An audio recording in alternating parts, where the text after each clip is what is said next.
दोस्तों, अमेरिका के राष्ट्रपति डोनाल्ड ट्रंप बौखला चुके हैं। ईरान जिस तरीके से उनको मुंहतोड़ जवाब दे रहा था, ईरान को डराने और धमकाने की कोशिश कर रहे थे, लेकिन ईरान ने उनको पूरी तरीके से जवाब दिया। अब जब ईरान से बौखलाहट सामने आई तो अब वो बौखलाहट में भारत को उल्टा सीधा बोलने लगे, भारत को गाली तक दे दिए। जरा आप सोचिए कि जिस देश का इतना सालों का इतिहास है, 1000 साल से ज्यादा किसके सभ्यता का इतिहास है, आज ट्रंप उसके बारे में जो बात बोलने और अमेरिका में जो बातचीत चल रही है, अगर मैं आपको बताऊंगा तो आप भी हैरान रह जाएंगे। अमेरिकी राष्ट्रपति डोनाल्ड ट्रंप की बौखलाहट अब दुनिया के सामने आ चुकी है।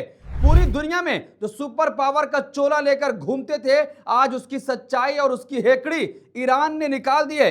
ईरान ने इतना परेशान किया है कि अब वो दुनिया के अलग अलग देशों को गाली से नवाज रहे हैं। कभी वो यूरोपियन कंट्रीज को उल्टा सीधा बोलते हैं, तो कभी भारत के बारे में और चाइना के बारे में न जाने कैसे शब्दों का इस्तेमाल कर रहे हैं। दोस्तों, क्या ये मान लिया जाए कि जिस तरीके से इस्लामाबाद में दूसरे दौर के शांति वार्ता की बात होनी थी, लेकिन ईरान बातचीत के लिए नहीं आया। अमेरिका पलके बिछाकर इंतजार करता रहा, लेकिन ट्रंप की एक भी न चली। इतनी धमकी के बावजूद भी ईरान नहीं डरा। ट्रंप ये कह रहे थे कि अगले दिन ही ऐसी बमबारी की जाएगी कि ईरान ने सोचा तक नहीं होगा, लेकिन ईरान ने साफ कह दिया कि डर के साए में कोई भी समझौता नहीं होगा।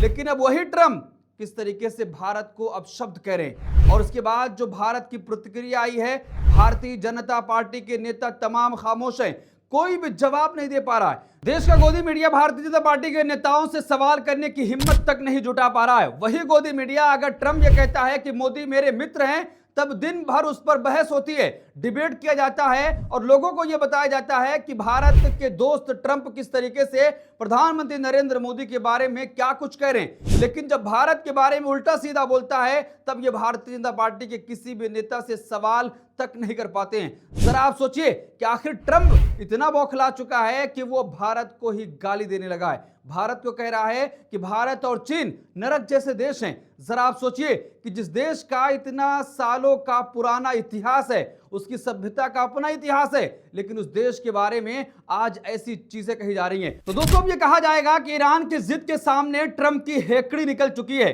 वो ट्रंप जो ईरान को डराने की कोशिश कर रहे थे, ये समझ रहे थे कि मेरी धमकियों के सामने ईरान सरेंडर कर देगा।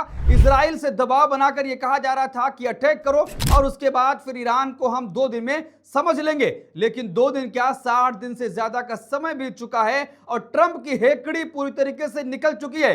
पहले कुछ और बात कहते हैं, फिर कुछ और बात कहते हैं, उसके बाद फिर गालियां देने तक उतर आते हैं। जिस तरीके से आपने देखा होगा कि जब कहा था कि सारी सभ्यता भूल जाऊंगा, तो वहां पर भी ट्रंप ने ईरान के बारे में कुछ शब्द ऐसे इस्तेमाल किए थे जो मैं आपको नहीं बता सकता। लेकिन अब यह मानना होगा दुनिया को कि ईरान ने ट्रंप की हेकड़ी निकाल दी है।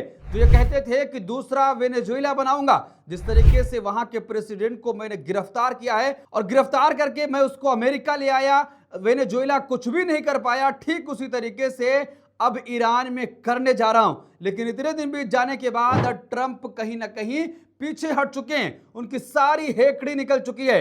अब वही दोबारा से गलती इजराइल करने जा रहा है। इजराइल कह रहा है कि मेरा मकसद है कि खामनेई परिवार को ईरान से खत्म कर देना है। जब तक वो खानदान खत्म नहीं होता है, तब तक इजराइल चुप बैठने वाला नहीं है। लेकिन उसको अमेरिका से सबक हासिल करने चाहिए कि किस तरीके से ईरान ने अमेरिका की धमकियों और डरावने तमाम ऐसी चीजों के सामने सरेंडर नहीं किया। अब वही गलती नेतन्याहू करने जा रहे हैं। तो देखिए, खबर आपके स्क्रीन पर है कि ईरान की जिद के सामने ट्रंप की हेकड़ी गुम हो गई। शांति के लिए अब खुद ईरानी नेताओं से ट्रंप मिलना चाहते हैं। जरा आप सोचिए कि जब ट्रंप से यह सवाल किया गया कि आखिर युद्ध कितना दिन और चलेगा, क्या आप ईरान के जवाब का इंतजार कर रहे हैं, तब ट्रंप ने उस सवाल का जवाब दिया कि जल्दबाजी ना मचाएं। देखिए, हम वियतनाम में 18 साल तक थे, इराक में कई सालों तक, कोरिया जंग में 7 साल और ईरान से अभी 6 ही हफ्ते हुए हैं। यानी कि ट्रंप का रवैया अब ईरान को लेकर नरम पड़ता चला जा रहा है। ईरान ने उनकी सारी हेकड़ी एक के बाद एक निकाल दी है।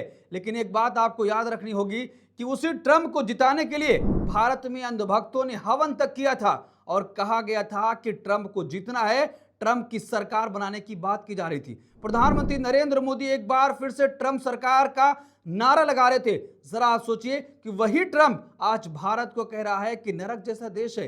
उसकी इतनी हिम्मत हो गई है, आखिर प्रधानमंत्री नरेंद्र मोदी और पूरी भारतीय जनता पार्टी की सरकार उसको मुंहतोड़ जवाब क्यों नहीं दे पा रही है। दोस्तों, दूसरे दौर की वार्ता के लिए अमेरिका पलके बिछाकर इंतजार करता रहा, लेकिन ईरान नहीं गया। ईरान ने उसकी सारी हेकड़ी निकाल दी।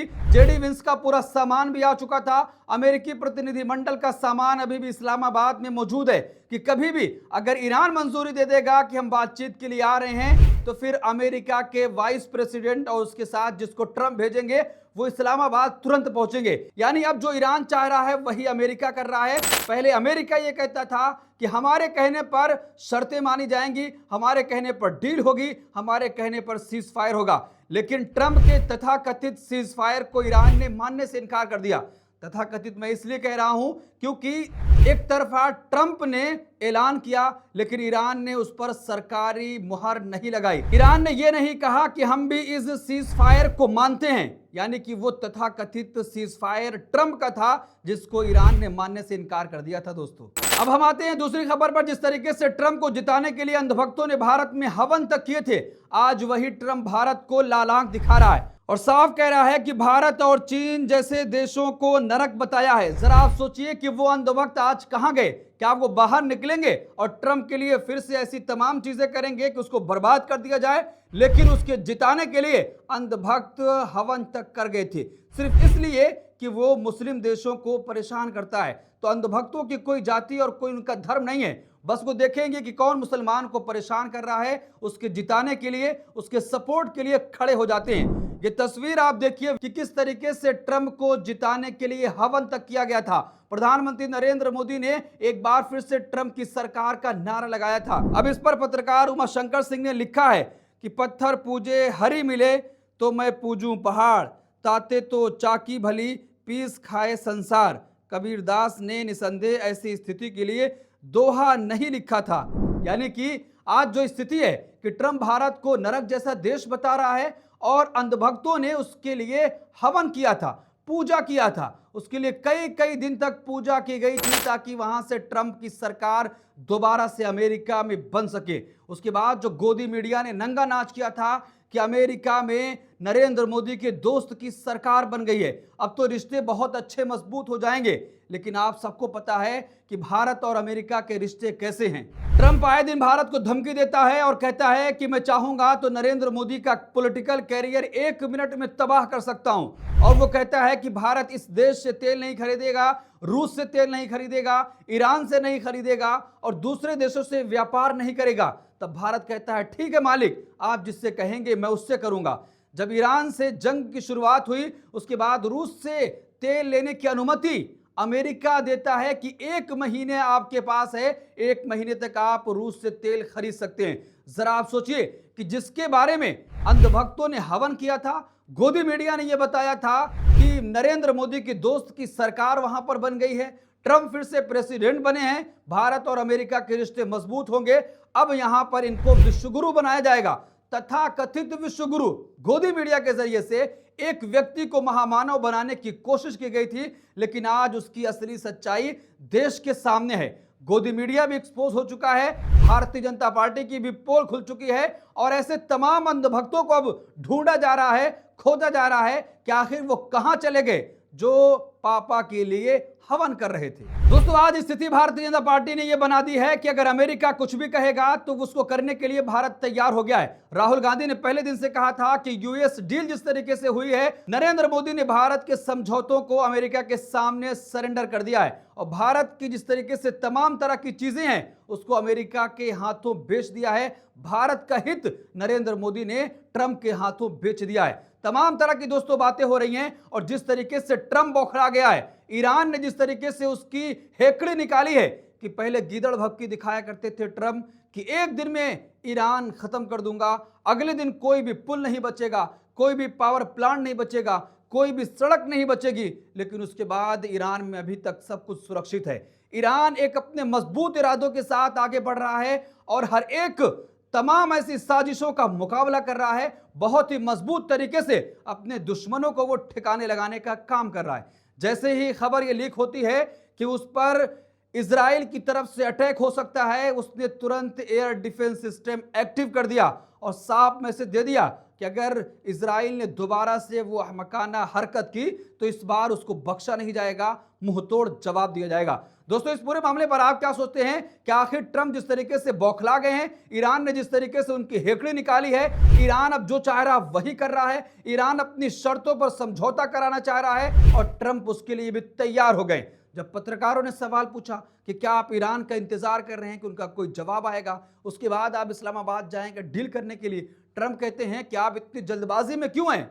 हमने वियतनाम में 18 साल लगाए, इराक में कई साल लग गए, दूसरे देशों में कई साल लगे, यहां तो अभी कुछ ही हफ्ते हुए हैं। यानी कि अब ट्रंप ईरान के सामने सरेंडर कर चुके हैं। जो सत्ता परिवर्तन की बात ईरान में करते थे, जो कहते थे कि रिजीम चेंज होगी, इनको सरेंडर करना होगा, अनकंडीशनल सरेंडर करना होगा, लेकिन आज उसी ईरान ने बता दिया कि आखिर सरेंडर कौन कर रहा है। इस पूरे मामले पर आप क्या सोचते हैं? आपकी क्या राय कमेंट करके जरूर बताएं। हमारे चैनल को सब्सक्राइब करें ताकि हर अपडेट आप तक सबसे पहले पहुंच सके। बहुत शुक्रिया।